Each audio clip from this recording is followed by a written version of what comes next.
বন্ধুরা, আজকের এই ভিডিওটাতে সম্পূর্ণ একটি এমন বিষয়ের উপর আলোকপাত করতে চলেছি যেখানে আমাদের সন্তানদের ভবিষ্যৎ জড়িত। হ্যাঁ, হয়তো পার্সোনালি আমার নিজের সন্তান নয়, কিন্তু অনেক মা বাবার অনেক সন্তান যারা, বিশেষ করে যারা মেরিটোরিয়াস, যারা মেধাবী সন্তান, তাদের ভবিষ্যৎ জড়িয়ে আছে। হ্যাঁ, সেই কথাই বলবো আজকে। আমাদের দেশের যে ইলেকশন হয়ে গেল, লোকসভার ইলেকশন, এবং তার যে ভোটের যে রেজাল্ট, সেটা ছিল গত 4 জুন, মানে 4th জুন। সঙ্গে কিন্তু 4th জুন আরও একটা কিছু রেজাল্ট ছিল। বলুন তো সেটা কি? হ্যাঁ, সেটা হচ্ছে নিট, সর্বভারতীয় যে মেডিকেল জয়েন্ট এন্ট্রান্স পরীক্ষা, তার রেজাল্ট আউট ছিল। তাহলে একটু শুরু থেকে বলি। আর তার আগে বলে নিই, welcome to my channel world of Dolai. সকল দর্শক বন্ধুকে স্বাগত জানাচ্ছি। আশা করি সকলে ভালো আছেন, আমিও ভালো আছি। যেটা বলছিলাম যে এই যে সর্বভারতীয় যে নিট পরীক্ষা, আমাদের যত মেধাবী ছাত্রছাত্রী আছে সমস্ত, মানে পুরো দেশের, ইন্ডিয়া, ভারতবর্ষের, তো তারা কিন্তু এই পরীক্ষাটার দিকে তাকিয়ে থাকে। কারণ তারা প্রচণ্ড প্রিপারেশন, 3-4 বছর প্রিপারেশন নেয় এক একজন। সেই প্রিপারেশনের পরে যখন পরীক্ষা দিতে তারা যায় যথেষ্ট প্রিপেয়ার্ড হয়ে, তারা কিন্তু তখন যেরকম পরীক্ষা দিয়েছে ঠিক সেরকম রেজাল্টটাই আশা করবে, খুব স্বাভাবিক।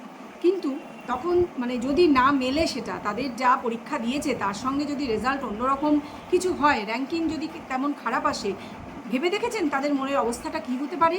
হ্যাঁ, সেরকমই কিছু হয়েছে। তো এই যে 4 জুন, এই দিনটাকে বিশেষভাবে কি বাছাই করা হয়েছিল? সমস্তটা বলবো, সব কিছু জানাবো। কারণ এই যে পরীক্ষাটা, এই যে নিট পরীক্ষা, সর্বভারতীয় যে মেডিকেল জয়েন্টের পরীক্ষা, সেটা কিন্তু ফেব্রুয়ারি মাসে তার দিনক্ষণ ঘোষণা করা হয়েছিল। মানে ফেব্রুয়ারি মাস থেকে তার ফর্ম ফিল আপ শুরু হয়েছিল এবং নির্দিষ্ট একটি ডেট দেওয়া হয়েছিল যখন ওটা ক্লোজ হয়ে যাবে। আমরা সবাই জানি যে এখন সমস্তটা অনলাইনে হয়। সব ঠিক ছিল। 15th মার্চ, মানে 15ই মার্চ পর্যন্ত এটা চলেছিল। তারপর যেটা হলো, কিছু আরও এক্সটেন্ড করা হলো সময়। খুব ভালো কথা, সেটা তো করা যেতেই পারে। সময় দেওয়া হলো ছাত্রছাত্রীদের, যারা তখনও ফর্ম ভর্তি করেনি, তারা যাতে ফর্মটা ভর্তি করতে পারে। তো তারা করেছে অনেকেই। কিন্তু সমস্তটা যখন বন্ধ হয়ে গেল, বোধহয় 15 মার্চই লাস্ট ডেট ছিল, বন্ধ হয়ে গেল। তারপরে without any notification, without any concern, কেউ জানে না, ছেলেমেয়েরা কিন্তু, কোনো স্টুডেন্ট কিন্তু কোনো অ্যাপ্লিকেশান জমা দেয়নি যে আরও ডেট এক্সটেন্ড করা হোক, আমাদের দরকার। তা সত্ত্বেও হঠাৎ করে মাত্র 2 দিনের জন্য খোলা হয়েছিল কোনো একটা সময়, এপ্রিল মাসে, বোধহয় 9-10 তারিখে, yes 9-10, 9th and 10th April খোলা হয়েছিল আবার করে, নতুন করে ফর্ম ফিল আপের জন্য। এটার কোনো প্রপার রিজন দেখানো হয়নি। তার আগে বলি, এটা কে করেছিল? যে আমাদের দেশে যে এই যে পরীক্ষাটা নেওয়া হয় মেডিকেল জয়েন্ট, এটা কিন্তু আগে সিবিএসই বোর্ড নিত।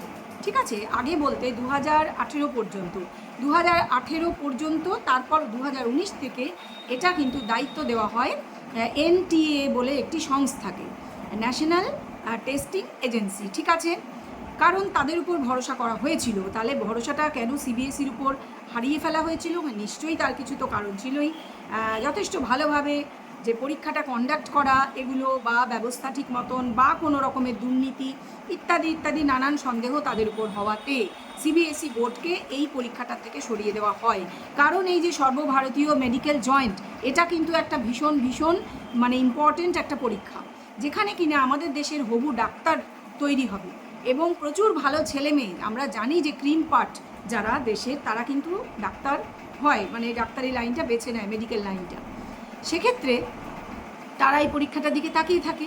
তো যেটা হলো এই বছরে যেটা হয়েছে, তো এবছরে যেটা হয়েছে পরে বলছি, 2013 থেকে 18 পর্যন্ত বিভিন্ন যে শোনা যায় দুর্নাম বদনাম যাই হোক, বা পরীক্ষা ঠিকমতো না নিতে পারা, বিফলতা, মানে সফলতা পায়নি সিবিএসই, তার ফলে সিবিএসইকে সরিয়ে দেওয়া হলো এই পরীক্ষাটা কন্ডাক্ট করার বিষয়টা থেকে।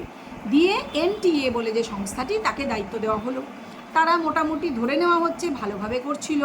কিন্তু এবার যেটা হয়েছে 2024 সালে, একদম আনইউজুয়াল কিছু ব্যাপার, যেটা আমি প্রথমে বলেছি যে এই যে পরীক্ষাটা নেওয়া হবে, তার জন্য প্রথম থেকেই যে শুরু হলো, ফেব্রুয়ারি মাস থেকে ফর্ম ফিল আপের সময় থেকে ব্যাপারগুলো কিন্তু খুব আনইউজুয়াল ঘটতে থাকলো। তাও তখনও সেরকম কিছু বোঝা যায়নি। পরের দিকে যেটা হলো, যে পরীক্ষা হলো মে মাসের প্রথমে, ফার্স্ট উইকে। তো পরীক্ষা হয়ে যাওয়ার পরে তখনও কিছু বোঝা যায়নি, খুব স্বাভাবিকভাবে, রেজাল্ট আউট না হলে বোঝা যাওয়ার কথা নয়। এবার রেজাল্টে দেখা গেল যেটা মানে ভীষণই একটা আনইউজুয়াল ব্যাপার। সেটা কি? সেটা হচ্ছে ফার্স্ট র্যাঙ্ক কাদের হয়েছে? পরীক্ষাটা হচ্ছে আউট অফ 720, এইটা হচ্ছে টোটাল স্কোর, মানে 720 নম্বরের মধ্যে দেখা যাচ্ছে প্রথম 67 জন, মানে 1 থেকে 67 প্রত্যেকেরই স্কোর হচ্ছে 720 আউট অফ 720, যেটা কিন্তু একটা সর্বভারতীয় এই ধরনের পরীক্ষায় যথেষ্ট আনইউজুয়াল। হতে পারে 2-4 জনের, বাট এতজনের 67 জনের হলো এটা।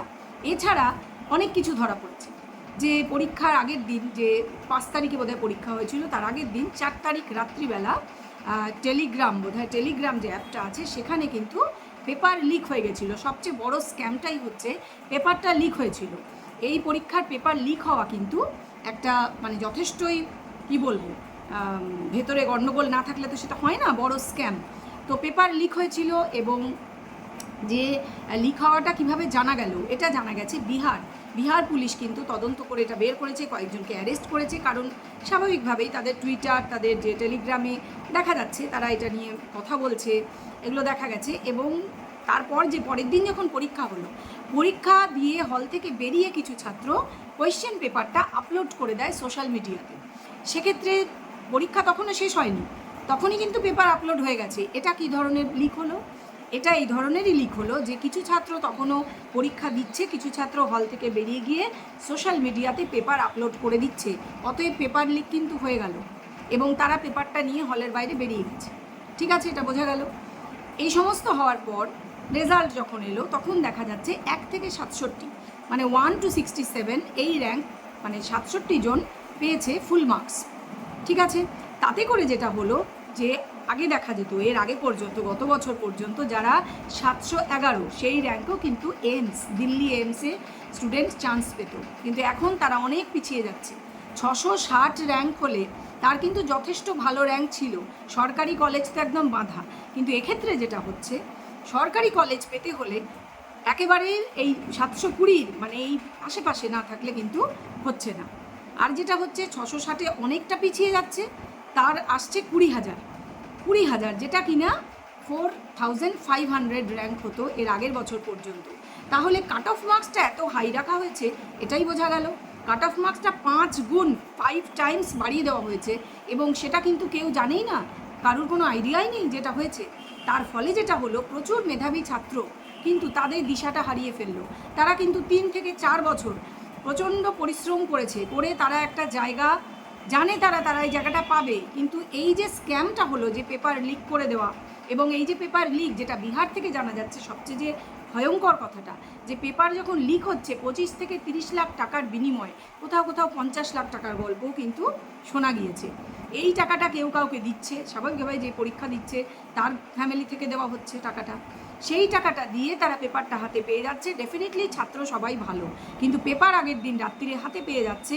এবং কিছু ছাত্র যেটা হয়েছে সেটাও জানা গেছে, তাদের কাছে যে আনসারে টিক করা অবস্থায় কোয়েশ্চেন পেপার এসছে, এবং সেই ছাত্রদের যাদের আনসারে টিক করা অবস্থায় কোয়েশ্চেন পেপার হাতে এসছে, তারা কিন্তু মানে যেখানে তাদের যে রোল নাম্বার দেখা গিয়েছে, সেই যে প্রথমের যে কয়েকটা ডিজিট রোল নাম্বারে, সেগুলো কাছাকাছি 1 নম্বর। তারা প্রত্যেকেই হরিয়ানার একটি বিশেষ সেন্টার, যে পরীক্ষা কেন্দ্র, সেখানেই বিলং করে, সেখানেই তাদের পরীক্ষা কেন্দ্র ছিল। আচ্ছা, এছাড়াও আরও আছে যে দেখা যাচ্ছে তাদের কিন্তু নামের পরে যে সারনেম, সেই জায়গাটা খালি আছে। এটা কেন? আর এই জায়গাটাতে কিন্তু আমাদের রাজ্যের যে স্ক্যাম শোনা গেছিলো, এই যে চাকরি বিক্রির ব্যাপারটা, এখানে বেশ কিছু মিল পাওয়া যাচ্ছে। সেখানেও শোনা গেছিলো 0 নম্বর পাওয়ার জায়গায় নম্বর বাড়িয়ে দেওয়া হয়েছে, এবং আরও অনেক কিছু। রাস্তায় আজও ছেলেমেয়েরা বসে আছে, তারা এখনও সেই নিজেদের প্রাপ্য চাকরিটা পায়নি। সেখানেও সেই টাকার গল্পই কিন্তু শোনা গিয়েছিল, ঘুষ নেওয়ার গল্প।